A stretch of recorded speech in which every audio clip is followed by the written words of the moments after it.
Terus. Selamat malam ibu-ibu, bapak-bapak semuanya. Pertama-tama saya menyampaikan selamat datang. Saya juga ucapkan terima kasih di mana malam hari ini ibu-ibu, bapak-bapak dapat hadir di sini bersama dengan keluarga kami di sini mengucap syukur ya. Saya juga terima kasih Bapak Pendeta ini bersama Ibu dari jauh dari sekarang udah ada sini.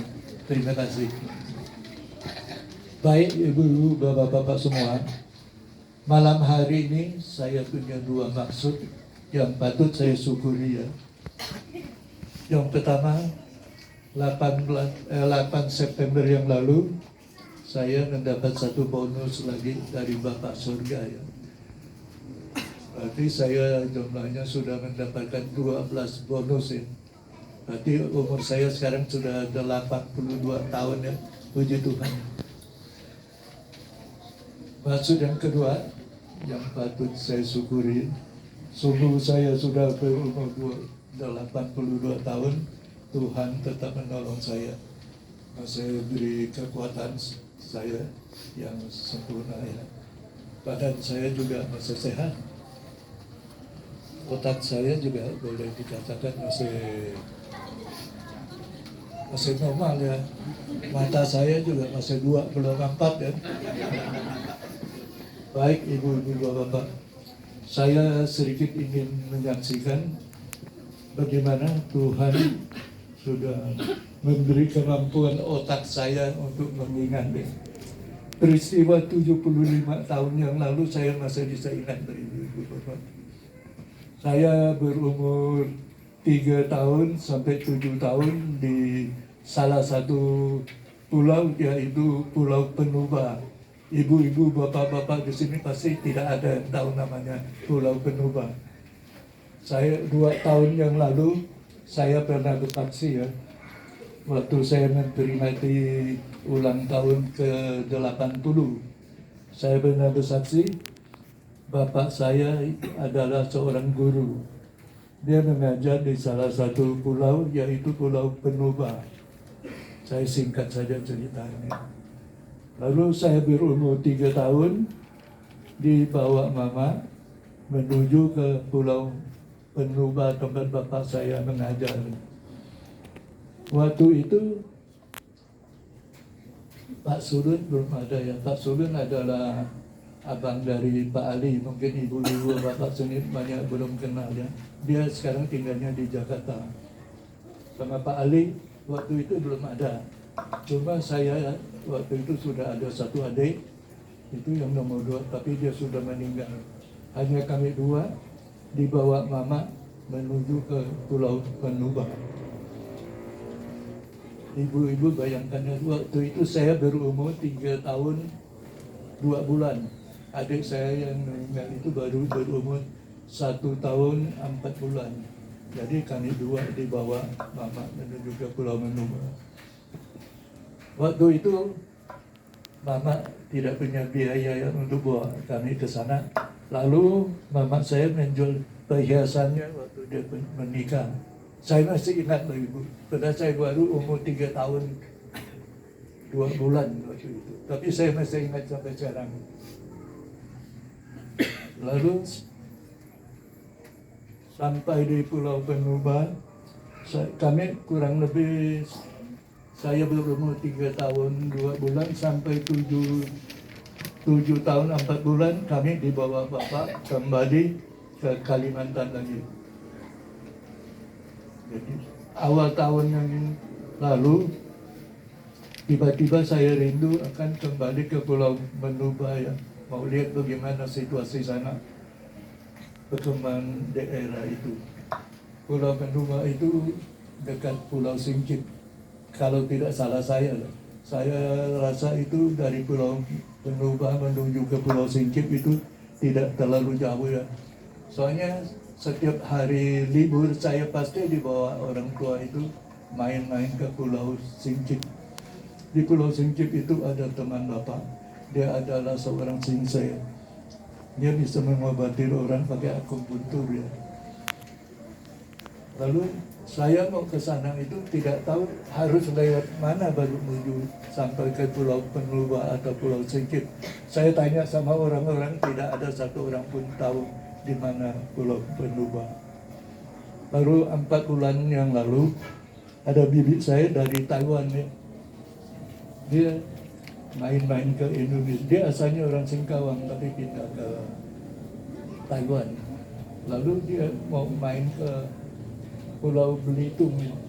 Saya diajaknya sekalian ikut dia ke sana. Saya senang sekali ibu-ibu bapak-bapak kalau ke Pulau Belitung. Sebab saya dulu waktu di rumah pernah dibawa orang tua saya 2 kali ke Belitung. Tadinya saya kira Belitung itu mendekat di Pulau Singkit. Lalu hari keduanya kami main-main di pulau-pulau di Belitung. Itu banyak sekali pulau-pulau ibu-ibu bapak-bapak. Itu ada belasan pulau. Itu kalau mau main ke pulau itu naik perahunya kurang lebih 3 ton atau 4 ton ya. Mesinnya saya lihat sih mesin dompeng. Itu kalau hari libur itu ramai sekali orang main-main ke pulau. Kalau naik perahu itu keliling pulau itu bayarnya 350.000. Lalu kami naik hari keduanya naik perahu itu jalan-jalan ke pulau. Kami singgah di salah satu pulau. Itu di pulau itu ada warung nasi, ada warung kopi. Lalu kami mampir di salah satu warung. Saya tanya sama itu yang punya warung itu, ada ibu tuh umurnya kira-kira mungkin 60 lebih. Saya tanya ibu, apa ibu kenal tahu Pulau Penuba? Dia bilang dia tidak tahu. Saya bilang kalau Pulau Singkit, dia bilang saya tahu. Pulau Singkit itu jauh sekali Pak, dia bilang. Kalau dari Belitung itu, kalau naik kapal laut itu sekitar 15 sampai 16 jam baru bisa sampai. Itu tidak ada pesawat terbang ke Pulau Singkit. Kalau Pulau Singkit itu pulau pensi tersendiri, itu adalah Pulau Pensi Riau ya. Pulau Pensi Riau itu adalah Tanjung Pinang ya. Saya juga pernah dulu dibawa Bapak ke Tanjung Pinang. Kalau Pulau Belitung itu Pulau Pensi tersendiri katanya. Waduh, saya sedikit senang ya, tapi belum juga terlalu senang. Saya sudah mulai dapat jalan, tapi saya harus cari yang lebih dekat menuju Pulau Singkit. Lalu besoknya saya pulang ke Jakarta. Sampai di Jakarta anak saya Yosi itu dia tanya bagaimana Pak, sudah dapat berita ke Penuba? Saya bilang di Belitung juga tidak ada orang yang tahu namanya Pulau Penuba. Tapi kalau Pulau Singkit ada satu ibu dia tahu, cuma jauh dari Belitung. Lalu kata Yosi, dia punya teman satu, dia asalnya orang dari Penuba dulu, tapi dia kelahiran di Jakarta. Bapaknya sudah meninggal dan dia sudah mungkin 50 tahun tinggal di Jakarta. Tapi pamannya masih ada di Pulau Penuba. Jadi temannya bilang dari Pulau Penuba menuju ke Pulau Singkit kurang lebih tidak lebih dari setengah jam. Itulah saya katakan tadi Pak. Saya cuma tidak ingat berapa jauh dari Pulau Penuba ke Singkit. Cuma saya rasa pasti tidak jauh. Rupanya betul. Cuma tidak sampai setengah jam. Kalau mau ke Pulau Singkit itu harus lewat Batam ya. Dari Batam naik kapal kurang lebih 5 jam sampai 5 jam setengah. Jadi saya senang sekali, puji Tuhan sudah dapat jalan. Lalu saya pulang ke Sintang, saya langsung suruh Budi cek pesawat dari Pontianak penerbangan ke Batam. Budi begitu cek pesawat yang dari Pontianak ke Batam, 1 hari cuma ada 1 kali penerbangan. Itu pun sore jam 5. Lalu saya bilang Budi langsung beli tiket pesawat. Besoknya kami berangkat. Ibu-ibu, bapak-bapak, menuju Pulau Penuba cukup jauh ya, harus lewat darat, udara, laut baru bisa nyampai. Lalu kami sampai, puji Tuhan, saya sedikit akan cerita bagaimana perjalanan saya sepanjang Pulau Penuba dipimpin Tuhan. Jadi waktu kami berangkat itu, puji Tuhan kebetulan di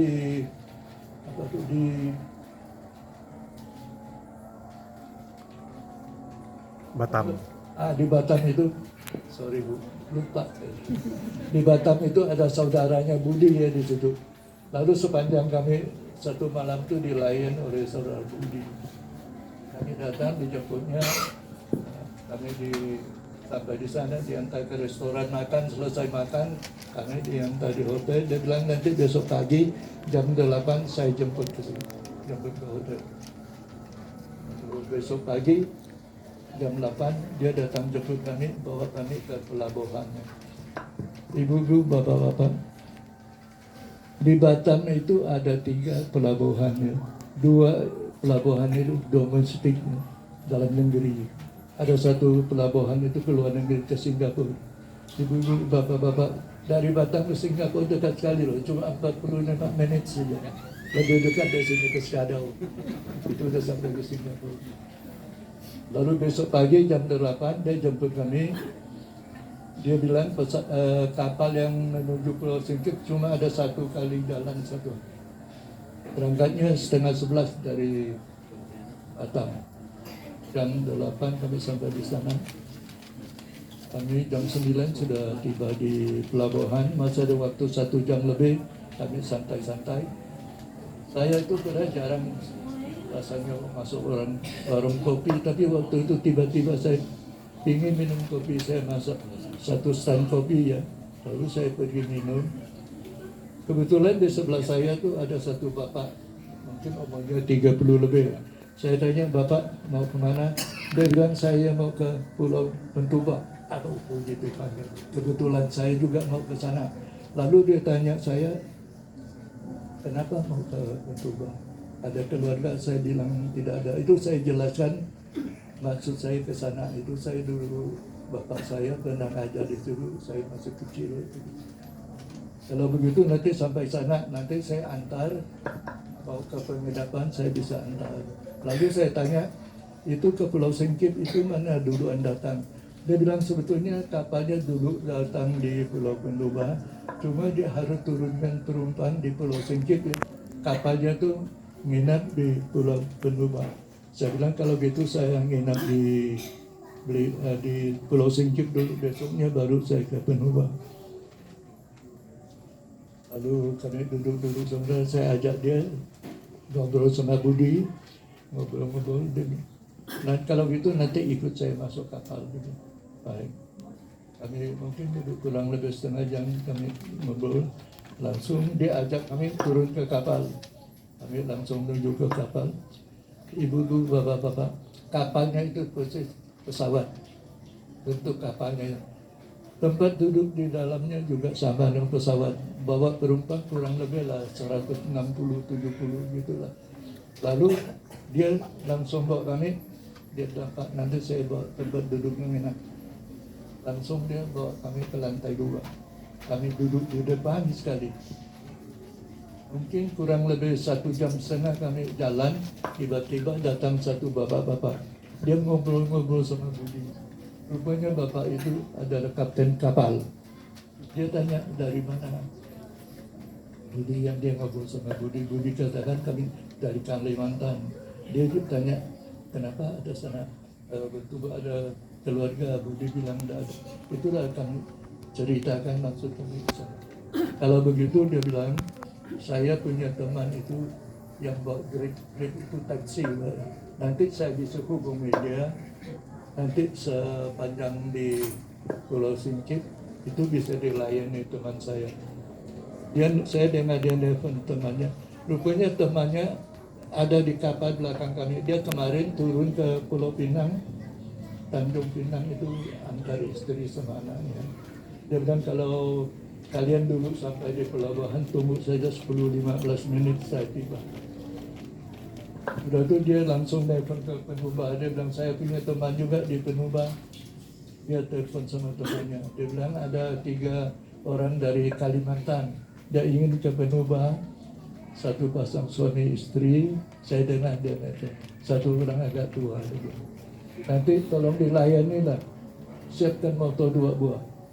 Di Pulau Pentuba itu tidak ada mobil, ibu-ibu, bapak-bapak. Sekarang baru kecamatan dia tuh. Belum ada mobil, jadi kemana-mana harus naik motor. Jadi Pak Kapten itu minta dia siapkan 2 buah sepeda motor. Nanti tolong dijemput. Lalu kami sampai dari di pelabuhan Singkip itu ke kota Singkip masih cukup jauh, ibu-ibu, bapak-bapak. Kurang lebih 45 menit baru sampai ke pelabuhan. Lalu kami dibawanya waktu itu hari udah sampai malamnya. Dia bilang sampai di hotel, ibu-ibu mandi dulu, bapak-bapak nanti udah mandi, saya tunggu, saya bawa ke rumah makan. Lalu kami cepat-cepat mandi, selesai mandi, dia antar kami makan. Dia tanya mau makan apa, saya bilang apa yang enak di sini. Dia bilang nggak tahu ya saudara bapak. Saya bilang ada seafood, dia bilang ada, cuma agak jauh, kurang lebih hampir setengah jam lah di pantai. Saya bilang kalau setengah jam, kita perlu jam. Lalu dia antar kami pergi makan. Habis makan dia antar kami kembali ke hotel. Dia bilang besok pagi kita berangkat ke pelabuhan itu jam 10 saja. Itu tidak jauh ke Penuba. Jadi pagi saya bawa keliling-keliling di kota Singkip dulu. Besok pagi-pagi jam 6 saya bawa Budi, kita cari sarapan kopi dulu. Jam 6 kami turun, tanya di pelayan hotel di mana ada warung kopi. Dia bilang jalan di depan, belok kiri itu depan ada warung kopi. Lalu kami jalan situ. Budi bilang ada satu warung kopi, itu orang Tionghoa yang punya. Kami masuk ke warung itu, yang jaga warung itu ada satu ibu umur 60 lebih, ada satu bapak mungkin 30 lebih umur. Lalu saya tanya ibu tahu nggak di Singkip ini ada berapa sinsai? Dia bilang sinsai itu ada 3 di sini. Kenapa mau tanya sinsai itu? Dia tanya dari mana? Kami bilang dari Kalimantan. Itu saya ceritakan maksud saya itu di sini. Lalu dia tanya, Bapak tahu nggak nama sinsai itu?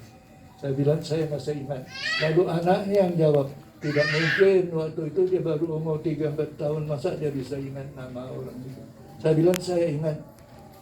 Dia juga terkejut dengan saya bisa ingat ya.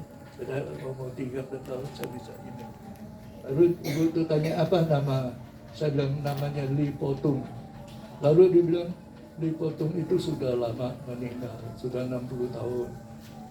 Ibu itu tidak usah cerita, saya juga tahu pasti sudah meninggal. Soalnya waktu di sana saya berumur 45 tahun, dia saja sudah berumur 40 tahun lebih.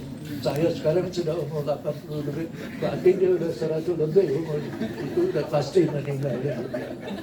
Lalu dia bilang itu mereka pindah ke mana saya juga tidak tahu. Lalu dia tunjuk sebelah jalan itulah rumahnya dipotong. Itu betul sekali ibu-ibu bapak. Ingatan saya tuh memang begitulah tempatnya tuh. Di depan sebelah kanan itu ada jalan, sebelah depannya juga ada jalan, tokonya dikepuk. Betul hanya nyebrang jalan saja rumah dipotong. Terus dia bilang dia tidak tahu dia pindah kemana sekarang. Lalu habis minum datang Budi, dia bilang di depan, rupanya Budi itu ngobrol di depan itu ada hotel. Ngobrol salah satu bapak ya. Lalu Budi ajak saya ngobrol bapak itu. Dia bilang dia kenal sama anaknya dipotong. Saya pun heran kok dia bisa kenal sama anak dipotong. Saya lihat orang itu umurnya sekitar 50 ya. Tidak mungkin dia bisa kenal sama dia. Taruhlah anak dipotong yang bungsu saja. Kalaupun masih ada mungkin sudah hampir kurang lebih saya umurnya. Waktu saya di sana dipotong itu baru punya anak 1. Anaknya itu lebih tua 4 tahun dari saya. Lalu saya nyebrang ngobrol sama bapak. Itu dia bilang saya sudah telepon ke anak dipotong, nanti sebentar dia datang. Kurang lebih 5 menit bapak itu datang. Saya lihat bapak itu umurnya baru 50 lebih. Tidak mungkin ini anak dipotong, saya pikir. Dia bawa istrinya lagi itu. Dia sebabnya dia bawa istri, pasti dia agak aneh ya. Kok ada orang dari Kalimantan kok kenal dengan saya, kok cari saya, tidak mungkin. Maka dia bawa istrinya. Begitu datang saya salam sama dia. Ngobrol-ngobrol dia bilang, saya bukan anak dipotong. Saya tuh tetangga sama dipotong. Dia tunjuk rumah itu rumah saya di sebelahnya tuh. Lalu dia bilang, dipotong itu sudah lama meninggal. Anaknya yang tua sama yang kedua juga sudah meninggal. Tinggal satu anaknya sekarang umur mungkin sekitar 76 atau 77. Betul saya ingat tuh. Kalau anak bungsu pasti 70 lebih juga. Sekarang dia sudah pindah ke Malaysia, dia bilang. Saya bilang kalau tidak salah dekat sini itu ada satu sekolah. Dia bilang betul, itu tidak jauh, jalan kaki tidak sampai 5 menit. Saya masih ingat itu bapak-bapak. Sekolah itu saya waktu main singkit pasti dibawa anaknya ditutup main-main di halaman sekolah itu. Lalu saya jalan menuju ke sekolah. Sekolah itu sudah direnovasi ya. Bukan renovasi, malah udah bangun baru, sudah permanen. Tinggal dia punya pintu gerbang itu masih ada, masih kokoh. Pintu gerbangnya itu dulu tuh tulisnya tuh kalau tidak salah tuh Chunghua Xiaoxie tulisnya. Chunghua Xiaoxie itu artinya sekolah SD Tionghoa ya. Itu sudah dihapus, tapi pintu gerbangnya masih kokoh. Lalu saya lihat situasi sana, saya terharu, teringat saya masih kecil main-main di situ. Lalu Budi saya lihat ngobrol di depan itu, saya jalan ke depan. Rupa itu lagi sedang bangun gereja Katolik. Ibu-ibu bapak bayangkan, gereja itu sudah dibangun, sudah buruk. Bangun lagi, udah berapa lama gereja itu? Udah 70 tahun lebih. Saya datang ngobrol sama pastor itu sebentar. Rupanya pastor yang ngobrol sama Budi. Saya bilang, Romo kalau tidak salah, itu ada satu jalan tuh nanjak. Nanjaknya cukup tinggi. Lebih jauh dari ST 5 menuju ke pengadilan. Lebih tinggi dari itu.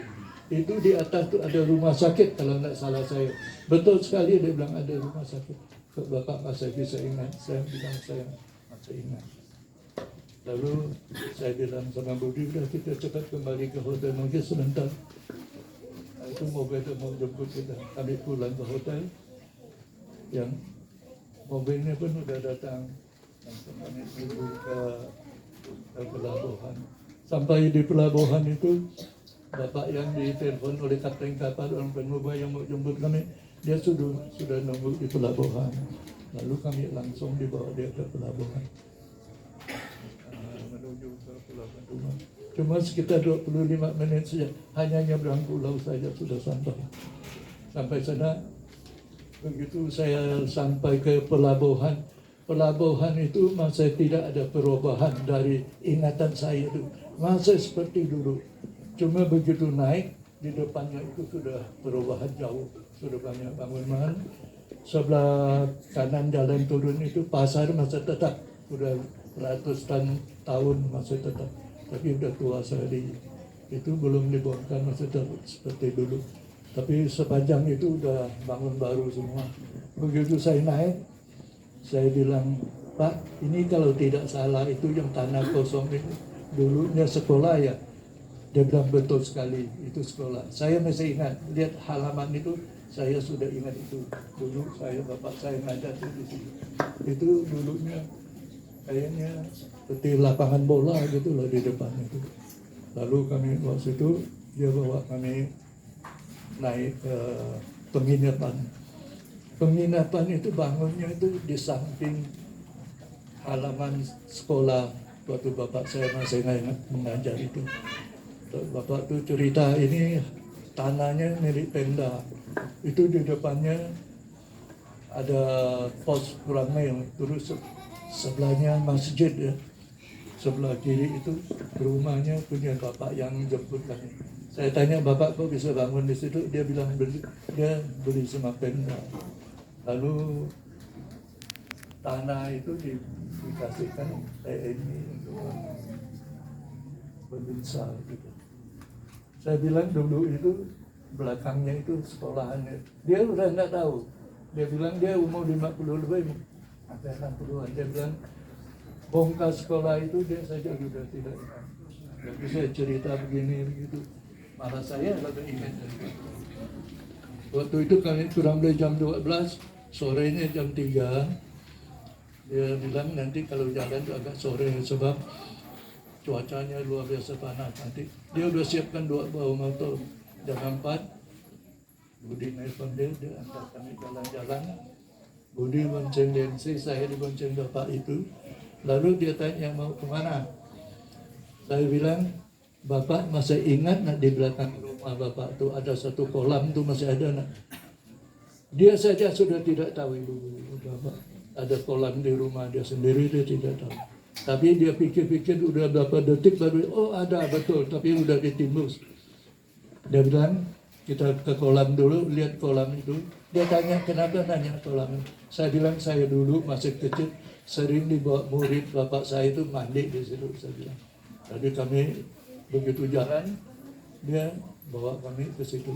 Itu udah ada jalan mutar ke kiri. Dulu itu dari belakang sekolah itu kami jalan kaki. Dia lihat itu udah semak-semak banyak lalang. Tapi dia punya keliling itu yang dibikin dari beton itu masih ada. Itu sebab dia timbuskan kolam itu, ada orang membangun itu. Dia takut anaknya jatuh di kolam itu, maka dia timbusnya. Udah itu saya bilang, Bapak tolong antar saya ke pantai, saya bilang. Jalan ke sebelah hulu. Itu dulu saya sering dibawa Bapak main di pantai itu. Dia bawa kami itu. Kurang lebih 2 jam lah kami muter-muter. Itu banyak sekali perubahan. Jadi kami pulang ke hotel, sudah malam kami istirahat. Jadi saya singkat saja cerita. Nanti kalau dulu ingat panjang cerita. Besok pagi kami kembali ke Jakarta ya. Saya langsung terbang pulang ke Jakarta. Budi sama Densi ke Singapura. Jadi saya langsung saya pikir mau ke Singapura itu terlalu lama ditinggal ibu. Saya juga. Itulah sedikit kesaksian saya bagaimana Tuhan memimpin saya. Saya yakin sekali saya bisa ketemu Bapak yang di warung itu, pasti Tuhan yang menggerakkan hati saya ke warung itu supaya saya bisa ketemu sama Bapak itu. Juga Bapak itu, kalau bukan Bapak itu yang bawa kami ke atas, kalau kami saja yang masuk, pasti kami langsung duduk di kursi belakang itu. Tidak mungkin kami naik ke atas. Itu karena pimpinan Tuhan. Supaya lebih gampang ketemu sama kapten kapal itu. Begitu kapten kapal itu keluar itu, langsung ketemu dengan kami. Itu semua adalah pertolongan Tuhan.